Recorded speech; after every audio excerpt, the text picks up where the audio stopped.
You already know what it feels like. That moment in the middle of an argument when something sharp comes out of someone's mouth and it just lands, right in the chest.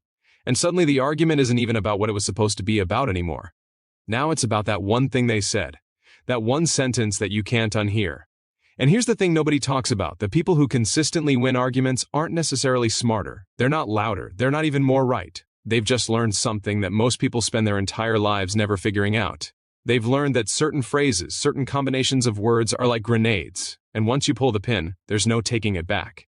This is what emotionally intelligent people already know, and by the end of this video, you're going to understand it too. But first, I need to say something that might make a few people uncomfortable. If you've been in relationships where arguments always seem to spiral, where conversations that start small somehow end up enormous, where you feel like no matter how hard you try you always end up feeling misunderstood or dismissed, that's not bad luck. That's a pattern. And patterns can be changed. In fact, people who've gone through our program linked down in the video description have been doing exactly that, and the shifts they report in their closest relationships are honestly hard to believe until you see them yourself.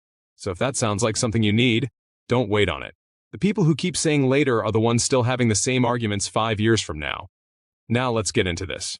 There's a phrase that ends more relationships than cheating does. Most people have never heard it framed that way, but researchers who study couples in conflict have noticed something devastating. It's not the big dramatic betrayals that slowly kill love. It's the small, repeated verbal patterns that chip away at safety until there's nothing left. And the phrase that does the most damage is this. You always do this. You always. 2 words. That's it. Think about the last time someone said that to you. Even if it was years ago, there's a good chance you still remember exactly where you were standing, because those 2 words don't just describe a behavior. They define a person. They say, this is who you are. This is what you are. You are permanently this way. And the human brain is wired to resist that kind of permanent labeling so deeply that the moment you say it, the other person stops being able to hear anything else you're saying. They're now in defense mode, and you've lost them completely. Emotionally intelligent people never say it because they understand that in an argument your goal isn't to be right. Your goal is to be understood. And you cannot be understood by someone who is now fighting for their identity. But it gets more specific than that. Let me walk you through the phrases one by one because each one is its own kind of destruction. The second phrase is never far from the first. You never listen to me. Again, absolute language. Again, identity labeling. But this one carries an extra layer of pain because it's usually said by someone who is deeply, genuinely hurting. Someone who has been trying to be heard. Someone who has started to believe that maybe they just don't matter enough. And I want to sit with that for a second because if that's been you, if you found yourself saying that phrase because it felt true, because it felt like no one was actually receiving you, that pain is valid. That longing to be heard is one of the most human things there is, but here's the brutal truth. The moment you say it in that way, the other person hears an attack and shuts down. So now you're even less heard than before. What emotionally intelligent people say instead sounds almost uncomfortably simple. Right now, I'm not feeling heard. Right now. Not always, not never, right now. And that phrase opens a door instead of slamming one. Now we're going to go somewhere that might sting a little. The phrase, if you really loved me. Stop for a second and feel that one. If you really loved me, you would have known. If you really loved me, you wouldn't have done that.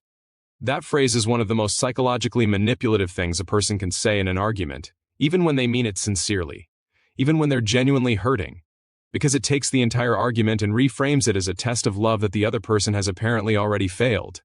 And once love itself is on trial, once you've moved from talking about a behavior to questioning whether the other person even loves you, you have detonated the whole room. There is no coming back from that cleanly. People who've sat in that moment know.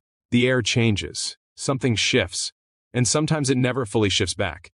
Emotionally intelligent people understand that love is not the same thing as mind reading. They separate behaviors from identity. They separate one incident from the entire relationship. They say, when this happened, I felt unloved. Not, you clearly don't love me. The difference is small in words, enormous in impact. Let's shift gears for a second because this next one is sneaky. It doesn't sound cruel. It doesn't feel like an attack. But it does more quiet damage than almost anything else on this list. The phrase is, forget it, it doesn't matter. You know exactly what I'm talking about. That moment when someone shuts down mid-conversation, when the frustration gets too big to hold and instead of expressing it, they just go cold. Just close the door on the whole thing. And the other person is left standing there not knowing if they should push or back off, not knowing if something is genuinely fine or if something is very, very wrong. Stonewalling, that's what researchers call it. And study after study shows that it is one of the clearest predictors of relationship breakdown over time.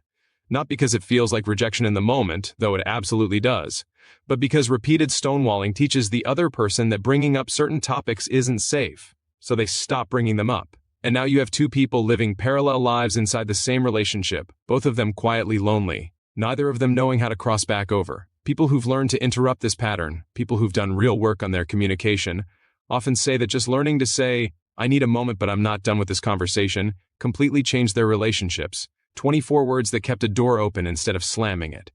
And let me bring you into a real moment, because storytelling lands deeper than theory. Imagine two people. They've been together long enough that they know each other's soft spots. They're arguing about something that started with dishes, and somehow became about respect, and somehow became about a pattern that's been building for months. One of them finally snaps and says, "This is exactly why I can't talk to you." And just like that, the conversation ends. Not because anyone walked out, but because those words landed like a verdict. "This is exactly why," as in, "you are a problem," as in, "I have concluded something about you," as in, this was never really a conversation. It was a case being built. The other person shuts down, completely, walls up. And now they're both sitting in silence, both hurting, both wondering how they got here again, both thinking privately that maybe they're just not compatible. Maybe this is just who they are. Maybe nothing changes. But here's what that moment was really about. It wasn't incompatibility. It was two people who had never been taught a different language for pain. And that is the entire point of this video.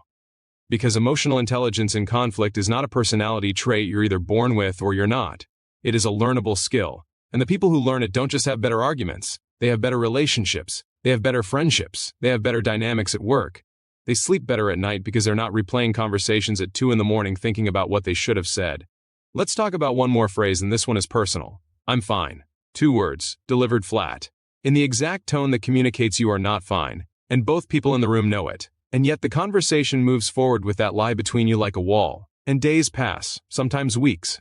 And the original thing that caused it never actually gets talked about. It just calcifies. It becomes another unspoken thing, another layer on the wall. Emotionally intelligent people say instead, "I'm not okay right now, and I need some time to figure out what I'm feeling before I can talk about it." That's vulnerable. That's real. And that kind of honesty, the kind that shows the other person you're struggling without weaponizing that struggle, is the foundation of every deeply connected relationship that has ever existed. Here's the truth that ties all of this together. The people who communicate with the most emotional intelligence are not naturally better people. They're not calmer by nature. They don't feel less. In many cases, they feel more. What they've done is learn something specific. They've learned that the words you reach for under pressure are almost never about the other person. They're about an old wound that hasn't healed, an old moment where you didn't feel seen or safe or loved. And they've done the work to recognize those moments before they explode outward. Thousands of people have quietly transformed the way they show up in their closest relationships by making that one decision. To learn, to do the work, to stop hoping it gets better on its own and start building the actual skills that make it better. The program linked in the video description exists for exactly that reason. If you've been watching this and thinking, "This is me, this is my relationship, this is the pattern I'm in," then this is the moment. Not next week. Not when things calm down. Because things don't calm down on their own, they just get louder. The people who take action today are not the people who needed it most. They're the people who finally decided they deserve better than the same argument on repeat for the rest of their lives. The link is right there below this video. Go take a look and let that be the moment everything starts to shift.